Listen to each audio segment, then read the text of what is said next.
Magandang gabi sa ating lahat. Narito ang update ukol sa minomonitor natin na weather disturbance na si Tropical Storm Leon.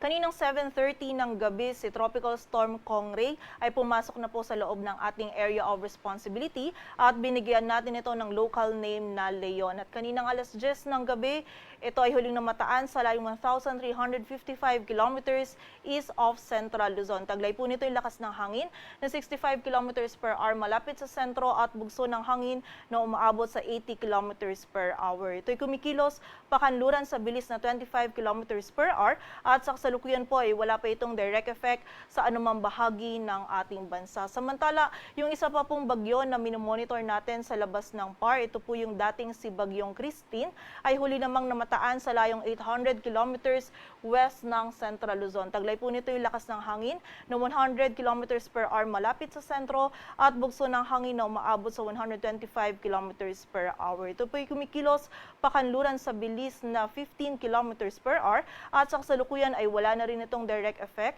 sa anumang bahagi ng ating bansa. Ngunit in the coming days, ito pong dating si Bagyong Christine ay posible pong mag-loop at bumalik patungo po muli dito sa loob ng ating area of responsibility. Possible po yan next week ng Thursday. At kapag po ito ay nasa loob ng PAR, ayon po sa ating latest analysis, nakikita po natin na bababa yung tsansa na mag-landfall pa ito sa anumang bahagi ng ating bansa. Ngunit yung outer rain bands po nito is posible pong magdulot pa rin ng mga pag-ulan dito sa may kanlurang bahagi ng Southern Luzon at Visayas. So continuous monitoring pa rin po tayo at patuloy po mag-antabay sa updates na ipapalabas ng Pag-asa. And also, nakita din po natin na sa mga susunod na araw is mababa po yung chance rin na magkaroon ng interaction itong si dating Bagyong Christine and also si Bagyong Leon.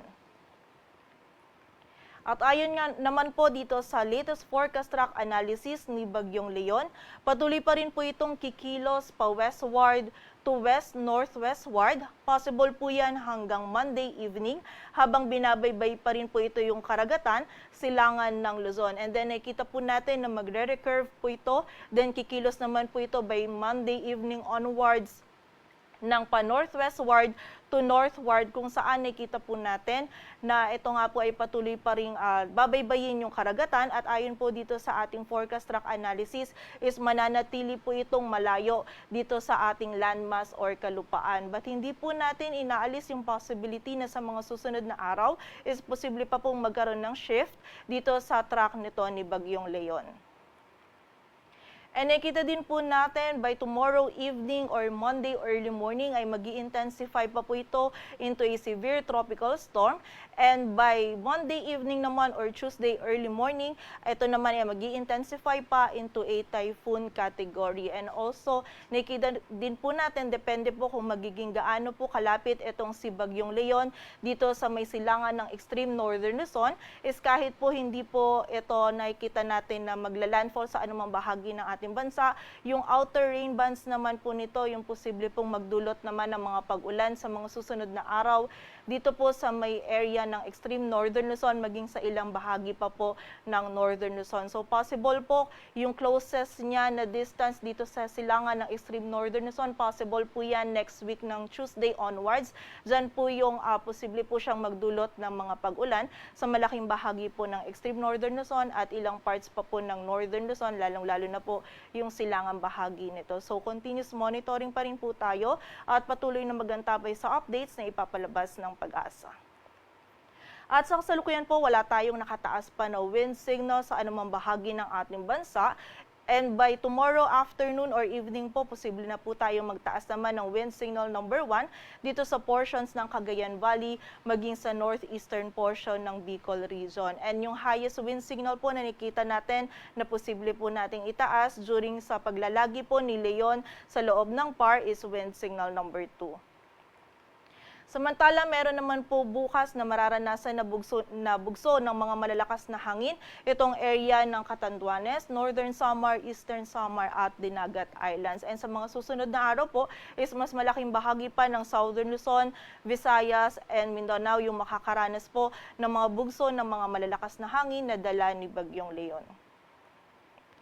Samantala, para naman po sa mga malalakas na pagulan, sa kasalukuyan po wala tayong nakikitang mga malalakas na pagulan na maaaring idulot po ni Bagyong Leon sa anumang bahagi ng ating bansa. Ngunit muli po, depende nga kung gaano po magiging kalapit itong si Bagyong Leon dito sa may silangan ng extreme northern Luzon, kung saan yung outer rain bands niya po yung magdudulot ng mga pag-ulan sa malaking bahagi po ng extreme northern Luzon at ilang bahagi pa ng northern Luzon. And also, nakikita po natin na patuloy po rin itong i-influence yung southwesterly wind flow, kung saan yung southwesterly wind flow naman po yung magdudulot ng mga pag-ulan sa western section ng southern Luzon, Visayas at Mindanao sa mga susunod na araw. At sa kasalukuyan po, wala po tayong nakataas na gale warning and makakaranas naman ng katamtaman na lagay po ng karagatan itong malaking area ng Luzon ngayong 24-hour outlook po natin yan. And nakikita naman po natin sa mga susunod na araw kapag naging mas malapit na po si Bagyong Leon dito sa ating Philippine landmass, is posible po makaranas naman na katamtaman hanggang sa maalon na lagay ng karagatan yung northern at eastern seaboards ng Luzon, maging yung eastern seaboards po ng Visayas. So continuous monitoring pa rin po tayo at patuloy na magantabay sa updates na ipapalabas ng Pag-asa. At yan po muna ang latest dito sa Weather Forecasting Center ng Pag-asa. Grace Castañeda, magandang gabi.